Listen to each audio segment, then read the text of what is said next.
好，Hello 各位同學大家好，嗱，歡迎翻到嚟中四嘅 exam get set go 個部分啦。嗱，final exam 啦，各位同學咧，其實都做咗好多唔同嘅練習嘅。咁咧，我亦都喺呢一條片咧，想同大家分享一條 MC 嘅題目咧，佢淨係得32%，喺2014年咧，就係得32%嘅同學咧係做得啱嘅一條題目啊。OK，咁我哋一齊望一望呢條題目係想講啲乜嘢咯？Which of the following processes will show a blue color？咁啊，邊個步驟係啦，或者邊一個過程咧，佢做完之後會 show 咗一個藍色嘅顏色出嚟？OK，好，第一咧，佢就話加個 litmus 去個 NaOH 係啦。litmus 去 NaOH，首先你要知道 litmus 咧，其實我哋係會有兩種顏色嘅。OK，litmus 咧係有紅色，亦都會有藍色。係啦，紅色咧就係指向左手邊，即係我哋講彩虹色嘅左手邊係講緊偏即係講緊係 acidic 嘅嗰邊啦。而藍色咧就係講緊右手邊我哋所講嘅 alkaline 嘅嗰個方面啦。咁所以如果佢加咗落去 NaOH 係一個 alkaline 嘅東西嚟嘅，係一個鹼性嘅物質。咁所以咧佢會即刻展示到呢一個藍色嘅成呢個效果出嚟嘅。咁所以第一個一定啱。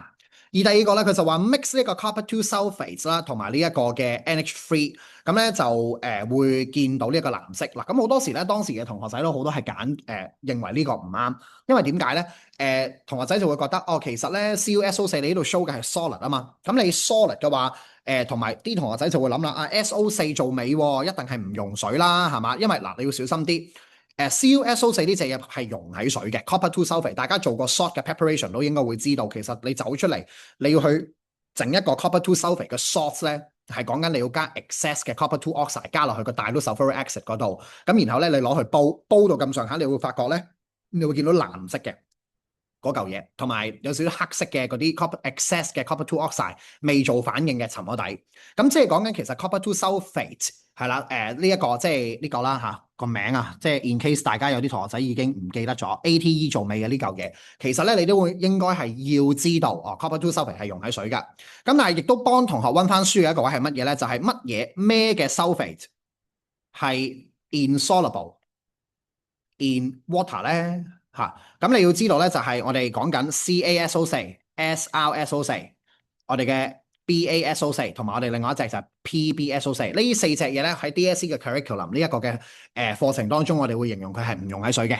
得唔得？咁所以咧唔好搞亂 calcium sulfate 同埋 copper two sulfate 呢一隻嘢，佢係 solid 雖則，但係咧當你加咗落去 NH3，即係 ammonium solution，一 AQ 嚟嘅，咁所以咧你加咗落去嘅時候，其實咧佢係會溶咗喺 ammonia solution 佢本身含有嘅水入邊，咁佢即係會展示到呢一個嘅藍色噶啦，已經即係簡單啲嚟講，當佢一溶落水已經展示到藍色，再加埋你要知道 NH3 呢一隻嘢佢係含有 OH minus 嘅，係咪？因為點解咧？NH3 ammonia solution 佢係一個 alkaline 嘅嘢，當佢個 ammonia OK，佢會 ionize in water to form 呢一個嘅 NH4 正同埋呢個 OH minus 噶嘛，係咪？即係佢後面係有 hydroxide ion，而呢個 hydroxide ion 咧，佢就會選擇 OK 同呢一個嘅 SO4 二減調位，咁佢就會形成咗呢一個嘅 copper two oxide 啦，同埋呢一個嘅 sulfate ion，佢會跳翻出嚟嘅，即係簡單啲嚟講，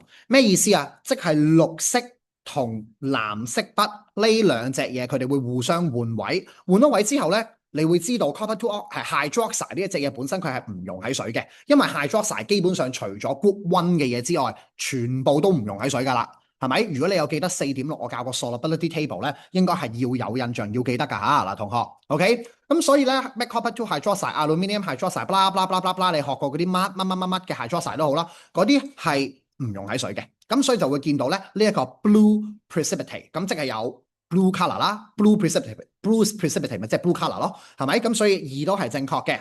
好啦，去到3同學仔咧，亦都有啲同學仔佢我知道1同2，我唔記得3，所以好多人亦都有好平均嘅數量，啲同學仔係揀咗 A， 係啦，即係覺得3係唔啱嘅。但係同學仔其實如果你就細心啲，我有教過 K3FeCN6 係咩嚟嘅咧？呢個叫做 potassium hexacyanophthalate，呢個係 rust indicator 咧入邊會有嘅其中一個材料。rust indicator 含有呢一嚿嘢㗎。當佢含有呢個 K3FeCN6 嘅話，即係佢係愛嚟做啲咩㗎？佢係愛嚟 test for 呢一個嘅 Fe 二正。咁有啲同學就都可能喺呢一個温書嘅時間咧，佢哋都會有 hesitation 㗎，即係佢會猶豫緊嚇。等陣先，CT 收 C rust 唔係 C Fe 三正咩？點解我會試做？點解我會需要試 Fe 二正啊？個原因係因為乜嘢咧？因為 Fe 咧佢先做 oxidation 做氧化咧，佢係第一下係會出 Fe 二正先嘅。而 Fe 二正呢一個嘅 ion 咧係極度唔 stable 啦，咁所以佢會好快會 proceed 呢一個嘅 oxidation 咧，佢會盡快將佢自己變做 Fe 三正，令到佢係變得更加穩定。咁所以其實只要即係換句説話咩意思啊？只要有 Fe 二正嘅產生，佢產生到有 Fe 二正呢隻嘢出嚟嘅時候，就代表佢好快會有 Fe 三正。所以試到有 Fe 二正嘅存在，就可以 indicate 到或者 imply 暗示到佢嚟緊會有生鏽嘅情況發生。所以咧 K3FeCN6 呢一隻嘢非常之緊要嘅。我哋會知道嘅咧就係當佢存在，如果佢隔離嗰啲嘢係有 Fe 二正嘅話咧，佢一定係會溝咗個藍色出嚟㗎。點解啊？因為咧我哋喺畫嗰粒釘嘅圖嘅時候，我哋會知道如果呢一度係有 rust indicator 嘅話。記唔記得同學仔可以諗一諗咯？你記唔記得咧？佢個呢一個位置鐵釘嘅頭同埋鐵釘嘅尾咧，係會展現到藍色㗎。OK，因為呢啲係比較 sharp 嘅 area 啦，佢一啲dirty，即係佢比較嘅 surface area 大啲啊。咁所以佢會好容易喺嗰啲釘位置嗰度進行呢個 rusting。而喺中間嘅位置咧，佢反而就係會點啊？中間嘅位置咧，佢就會 show 咗呢一個嘅粉紅色。因為點解咧？中間佢係含sorry。佢嗰個 rust indicator 咧，佢與此同時係含有呢一個嘅 phenolphthalein 嘅 ，OK，phenolphthalein 啦，嗱記住呢隻字都要識串喎 OK 好緊要嘅喎。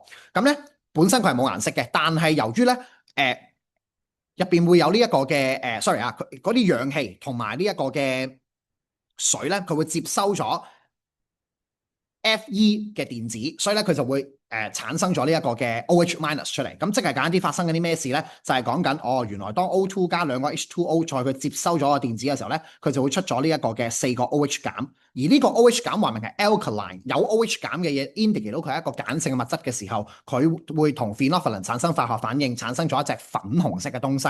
咁我之前咧同大家做 past paper 2024年嗰條長題目咧，佢有問過究竟邊一隻嘅 species 啊？係會 change to pink， 咁就係個 phenolphthalein，OK，就係咁樣樣。咁所以咧唔好意思，兜遠咗個話題，翻嚟呢一個位置嘅時候，我哋需要了解到嘅係乜嘢啊？就係個 rust indicator，佢係愛嚟佢係含有呢個 K3FeCN6，英文係 potassium hexacyanophthalate free。咁佢係會 react with 咩咧 ？react with 呢一個嘅 Fe2 plus 呢一個嘅 iron 2 ion， 咁佢形成咗呢一個嘅 blue complex。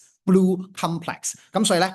1、2、3都係正確，所以答案係 dot。OK， 好咁啊，祝同學仔咧考試順順利利啊！第二科就考我個科啦，咁啊希望你哋可以考得如你哋所願啦，考得好啦，好冇？咁啊記住都要揾翻 interleaving 嘅 exercise 啊，喺呢一度咧語重心長再提醒大家多一句，好冇？好咁我哋就喺呢一個嘅對卷日再見，拜拜。